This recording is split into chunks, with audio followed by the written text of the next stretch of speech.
Welcome to Speak Out. I'm Sandy Galef, a member of the New York State Assembly representing parts of northern Westchester and parts of Putnam County.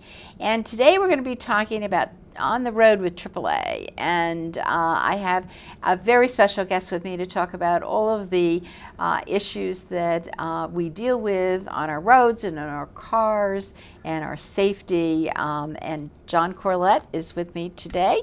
And John, I guess your title is the Legislative Committee Chairman of the AAA.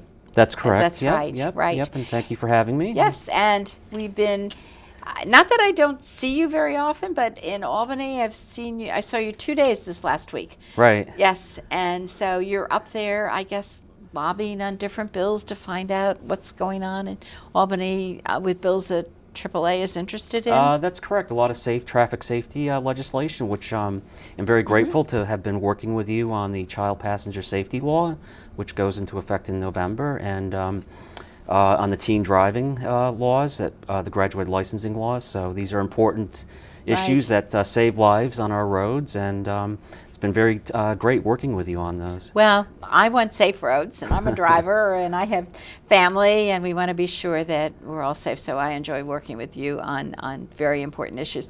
And I guess, on a national level, you actually, I guess there's surveys and everything to find out what are the safest ways, or the safest type of roads and policies and whatever, because you are a national organization.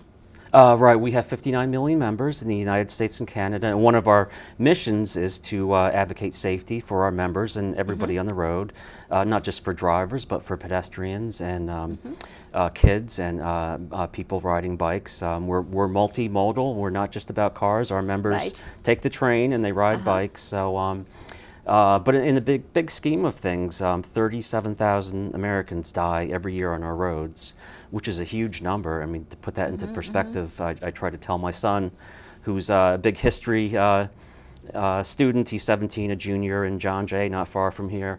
That's an awful lot of people who've died on our roads, almost 350,000 just in the last 10 years. So it's a very important mission that we think we have to save lives and prevent injuries. And what are the most problematic areas that people die? Is it speeding?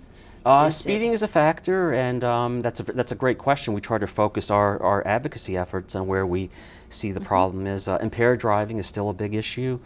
About 10,000 people die in alcohol-related car crashes, believe it or not. So that's about roughly 1/3. Speeding is a factor, and now we have distractions like texting and people still talking on their phones. And so even though we have passed laws about not holding your phone and not texting and not having alcohol when you drive, I guess people just don't pay attention to all of the laws that we've done.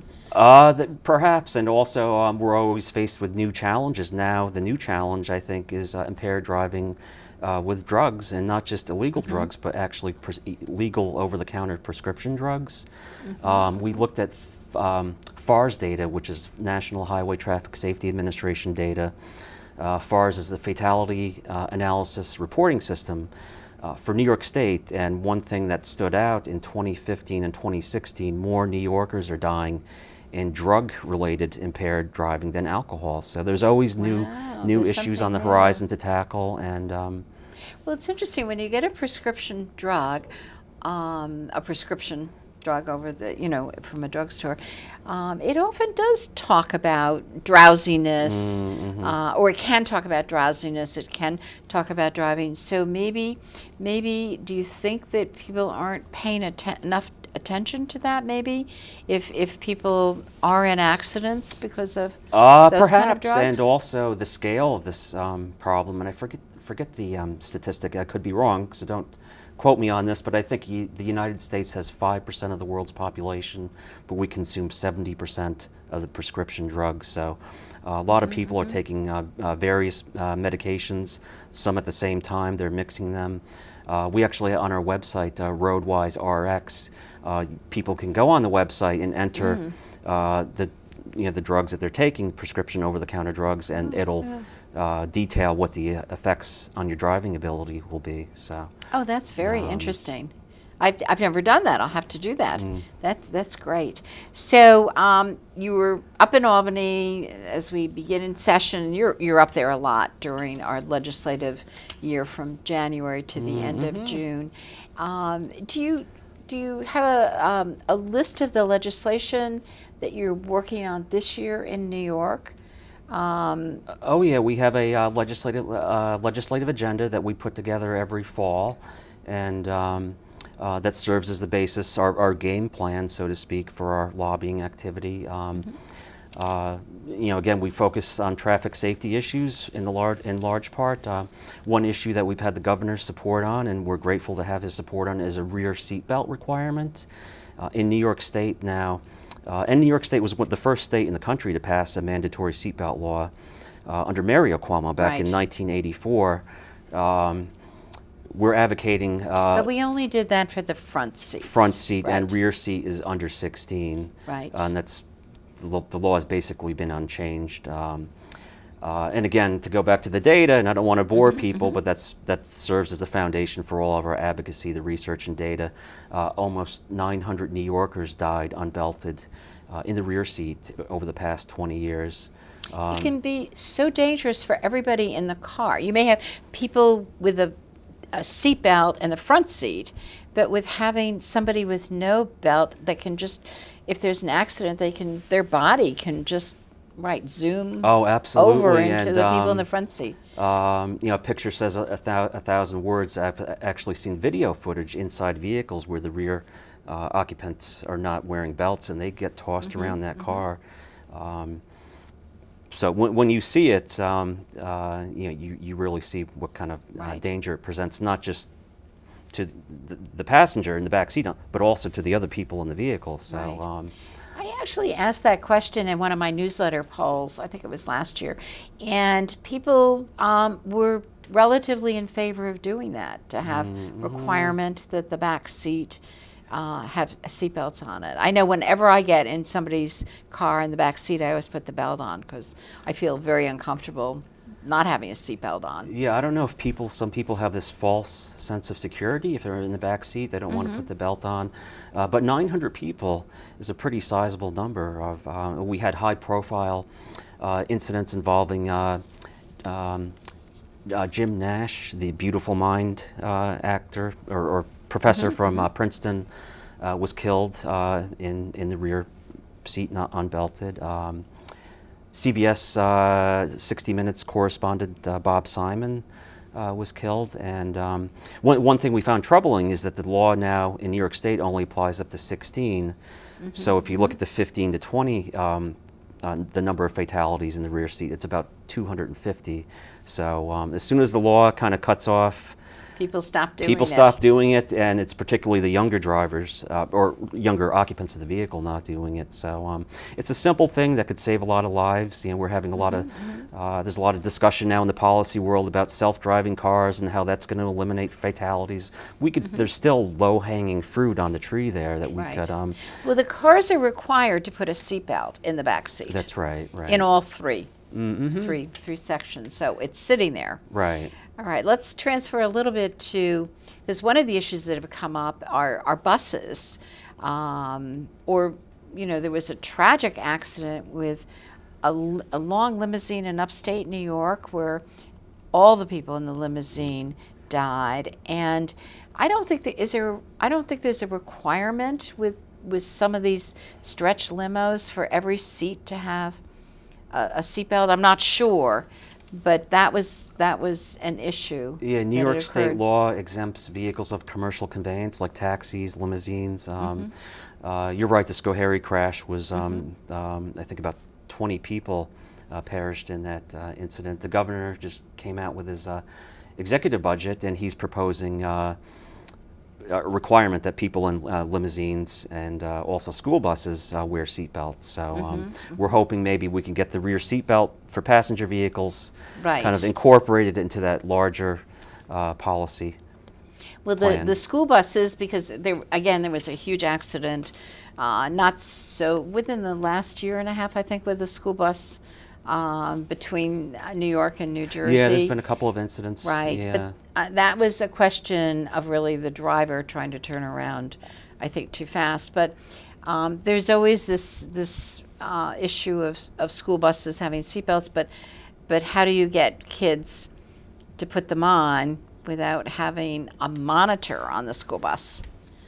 Is that a problem? That's a question I'll leave to you as a former educator. Right. I appreciate the challenge there. But I guess at some level it kind of instills a good habit. I know all school buses in New York State manufactured after 1987 have to have the belts on the buses. The question is, are the kids going to use them? So. Right, and some parents insist that their kids do, but whether they do or not, you know, I don't know. So I guess that's going to be a little bit tougher issue to go forward with. I mean, sometimes, do you find with AAA that you kind of have to start sometimes with a little piece of it and then grow it to be a better, you know, you may have a huge goal. Do you have to take parts of it and try to get that? Often up in Albany, I'll take anything I can get. So it was certainly that way with the graduated driver licensing laws for teen drivers in New York State. We kind of had a go slow approach, and you get little pieces like the 6-month holding period and the occupant restriction on other occupants in the vehicle. So yeah, you're right. Right. I think those are all good things that happened with young drivers. I know one of the things you're working on is automated enforcement laws should be expanded. Could you tell me what that is all about? One issue that we've been monitoring for a number of years is red light camera programs and speed camera programs. New York City was the first city in the United States to implement a red light camera program. The programs are all technically pilot programs. What we've seen over the past several years is that they're now expanding, not across New York State only, but across the United States. We now have them in Yonkers, Mount Vernon, White Plains, Albany. Nassau County had a speed camera program, and Suffolk had one authorized. So our concern is we think automated enforcement has a good role to play in improving safety, but we just want to make sure that the programs are transparent and they're actually improving safety, because there's often some skepticism on the part of some people that the government is using it for traffic, or for money. Just to get fines. Just to get money.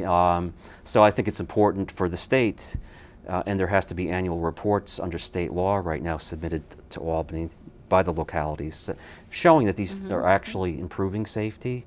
And if you want to get the public to buy in and you're going to expand them, you need to show that it's about safety. A lot of education, because even if you have, well, it was probably like our crosswalks for pedestrians. It was a lot of education to get people that are in a car to understand that they really needed to stop, because pedestrians would think they did have the right of way, but they weren't always so sure about it. And I think also with the speed cameras, you don't want people to feel that my children are okay, because everybody does know that this is a speed camera and they're going to slow down. So I think there's a lot of it. I am for them. I just think there's probably a lot of education that has to go in with it. New York City has a speed camera program right now, so I suspect we're going to see more of those around New York State. As a matter of fact, on the Transportation Committee agenda, I saw a speed camera program for Buffalo was just proposed. So these things are spreading. We just want to make sure that they're about safety, not about money. And it's important for the public to buy into these programs, that they believe it's about improving safety. But yeah, education is important. We think there should be warning periods of 30 to 60 days. That when they first establish establish one, and so you're not just hitting people, down in Long Island in Nassau County, they launched a program in July over the summer in school zones, and it turned into a little bit of a public relations disaster for the county executive because there was no warning period. It was the summer. You had people getting 2, 3, 4 tickets, which can be a substantial amount of money, and some people are on fixed income. So there's got to be education, warning periods, and also reporting requirements showing that they're improving safety. Right, but that's what it's all about.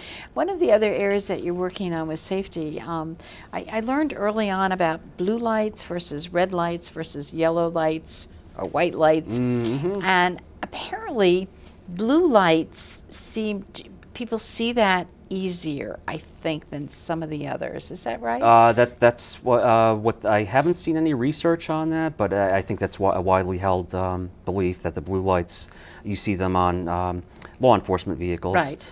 And on fire. Right. So they do get your attention. That's my own personal view when you see them, at night. But New York State has a move-over law to protect, first responders, police, fire, and also tow truck drivers. We had a unfortunate incident up in Connecticut where a couple of our drivers were seriously injured. They were hit by a box truck. So they were on the side of the road. On the side of the road, assisting a disabled motorist. So we're pushing for a bill that would allow tow trucks to have rear projection blue lights to improve safety for our roadside assistance personnel. The move over, I still think, again, it's a lot of education because I see people that must not know that the law is on the books because they could easily move over when there's somebody on the side of the road because there's nobody in the other lane. You shouldn't move over if you're going to hit a car. Right. The lane. But our law basically says when you see somebody on the side of the road, you're supposed to move over to the left so that you don't hurt anybody. Yeah. It's I do see some of the move over law messages on the inform signs, and but yeah, that's about education, and we say that often in the safety world that it's about education, enforcement, and engineering. Those are the 3 essential things to actually make an impact. Right. I couldn't figure out how to do it and haven't done it yet, but I was thinking that maybe we should have a motor vehicle testing for drivers periodically, say every 10 years. You have to at least go up and take a course on the internet so that you will know about the new laws that have come into place as an educational tool. Never introduced that bill. Probably people will object to it. But I feel like we do pass legislation, and it takes so long for everyone to know about it or understand it. New York State does have a driver improvement program, both classroom and online. We offer it, which reduces points. The points, right. And as part of our curriculum, for our online program and classroom, we update the people taking the class on the new laws and regulations. I took a class one time for older drivers, and it was great. A AAA course. I really found it really very good. So, thank you. Yes, probably need to do it again. But you mentioned something about the technical parts of roads. So does AAA, when people are driving around, or you all drive around, do you find problems with some of the engineering on the road and you report them, or how do you deal with that? We do get reports from our members about unsafe road conditions, and I tend to pass them along to the New York State DOT or the New York State Thruway, depending on the road. So, but yeah, in New York, in the Northeast, we have a lot of old roads. The parkways in Westchester County, for example, I mean, they were designed back in the 20s and 30s. Well, the hutch with the bridges that no people keep running narrow into. lanes, no shoulders. So these are challenging roads and for safety. And the Taconic Parkway, for example, has somewhat of a bad reputation for having a lot of pretty horrific car crashes that you'll hear about occasionally. So people driving too fast, again, The roads weren't meant for that. Right, They had right. different size cars, and cars are getting bigger these days, right? Right. And the roads weren't engineered for these, the cars and the speeds that people are traveling today. There's a lot of hills Right. and curves, and on the Taconic Parkway, there's actually, I'm sure you know it well, there's actually traffic lights on the parkways and cross Right. traffic. And cross. A lot of them have been. You can't cross anymore, but there's still some that are along the, and it's amazing that we've gotten rid of them over time because there were so many accidents. But now, one of the areas that you mentioned before about that there were a number of accidents with drugs and alcohol. We're dealing with this whole issue of recreational marijuana. And, one of the things, I don't know whether New York State will pass it or not, but one of the things that comes up is how do we really test to see whether somebody's been impacted physically smoking marijuana? And I guess you've had discussions with AAA about that issue. Oh, absolutely. We've funded some research through the AAA Foundation for Traffic Safety, and for the benefit of your listeners, this is going to be a big issue in the years and months ahead. We have 10 states that have now legalized recreational marijuana. We expect 8 more to do so this year.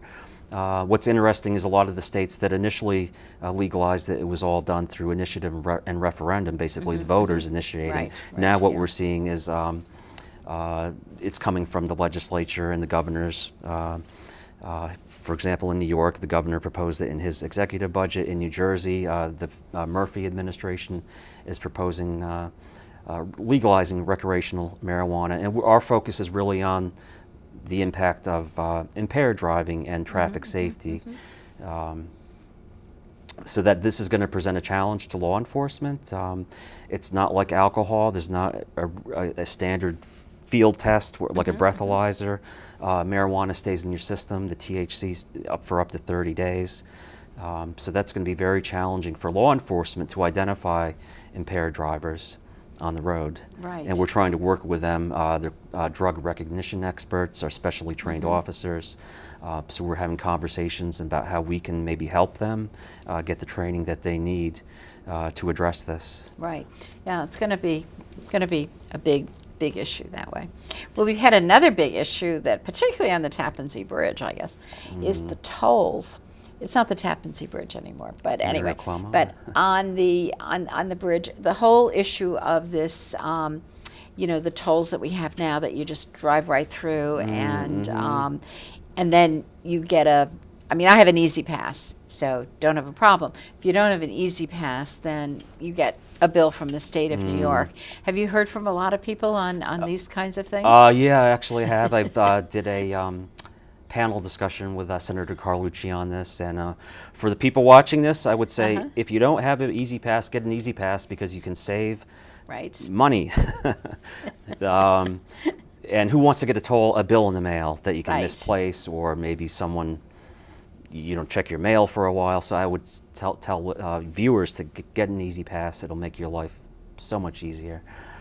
Why do people not do that? Do they feel like people are tracking them? The government's tracking them? I guess so, but because I can't figure out why you'd want to be in a long line, if there is a line. Now they're tollless, but but in some places, well, maybe there won't be anymore. Well, the governor's announced the thruway will be cashless in the next several years. I think they're doing work. Well, I know they're doing work over in New Rochelle because I drive through there often. They're taking down the toll plazas. They're putting in overhead readers like they have on the MTA bridges in New York City. Right. So this is going to spread throughout New York State, and you actually pay less if you have an Easy Pass than getting. You pay the cash rate if you're getting a bill in the mail. So I would encourage anybody who doesn't have an Easy Pass to get one. And like you just said, there's nothing to be afraid of. I mean, you're really not on a secret mission. You could be tracked through video cameras. There's video cameras at all the bridges and through your phone. And so. Actually, the Easy Pass, when I went to Massachusetts a number of years ago, I said, "Gee, does it work here?" And it does. It does. It does. We have the reciprocal agreement with these other states, which is great. Now, I would assume that you work with our Department of Motor Vehicles on different things, or what kind of relationship does AAA have in that We have a setting? very good relationship with the Department of Motor Vehicles, with the acting deputy Terry Egan, who I've known a long time, and the governor just nominated Mark Schroeder, who's from Erie Yes. County, as the new He commissioner. used to be a member of the Assembly. Right. Yep. So we're looking forward to working with him on traffic safety issues and consumer issues. Right. I have yet to meet him. I hope to meet him shortly, and you know. He's very excited about it. Yeah, I've Good. seen him in a couple of events. He's really excited about doing that. So do we, I keep thinking with our roads needing improvement, whether it's potholes or just the surfacing of our roads or getting them straighter instead of, as turning lanes and all kinds of things. Are we kind of ready for a Transportation Bond Act at all in New York State? Well, it's the first I've heard of it. So Okay. Unless you know something I don't know. I don't. But No. Yeah, there's no question that our roads and bridges are in need more funding. We also have we also work in Washington to try to get more funding for roads and bridges. That's always been kind of a frustrating exercise. There's really no appetite, as far as I can tell, to address infrastructure funding needs. So it's really been thrown down to the states and localities to address those needs. But yeah, anybody who drives New York roads see the potholes, the poor pavement conditions. So that's something that we always are advocating for up in Albany, is more funding for the roads. Well, we had a Transportation Bond Act, but it was many, many years ago. So, maybe I'm just talking about it, but I think other people are, putting their head, do we need to do something? And it does mean jobs for people once you start to do construction on roads. Right. And it certainly helps. We've actually advertised in my last newsletter to let people know about potholes, and we're starting to get lots of emails about potholes all around. Yeah. But we've told them they need to tell us exactly where they are so we can report them to the Department of Transportation. Yeah, I mean, I've talked to our members who will call me up saying they've hit a pothole and done hundreds and hundreds of dollars. One member said they did $900 in damage. 2 tires, the rims were bent. And unfortunately, if the locality does not have prior notice of the defects, they can deny the claim. So you're really out of luck. So I would encourage people, if you see a pothole, report it. Report it. Otherwise, you're out of luck. Right, you're out of luck, or the next person might be out of luck. So, just kind of in conclusion, so what are your major goals in New York this year legislatively? I would say our number one goal is to have a rear seat belt law enacted in New York State. I think about 29 states have enacted the rear belt law. It's a simple thing that can save hundreds of lives in New York. Again, New York was the first state in the country back in 1984 under the governor's father, Mario, to enact the law. So that's a small thing that would save lives. And again, there's a lot of discussion about self-driving cars, and which will eliminate traffic fatalities. But that's way down the road. So this is something that we could do right away that would save lives. So, John, if people agree with you, they should write to their legislator and write to the governor and tell them that they do support people wearing seatbelts in their safety, rear seat. Right. As you know, traffic safety is a big issue. I mean, hardly anybody watching this probably doesn't know someone who's been hurt or seriously injured or killed in a car crash. So. Thank you so much for being here and talking about all these very important issues to keep our roads safe and to keep us safe on the roads. And as you said, even bicycles or every other mode of transportation. So, and I want to thank all of you for watching. If you have any questions, just give me a call at 914-941-1111. Have a good evening. Thank you very much.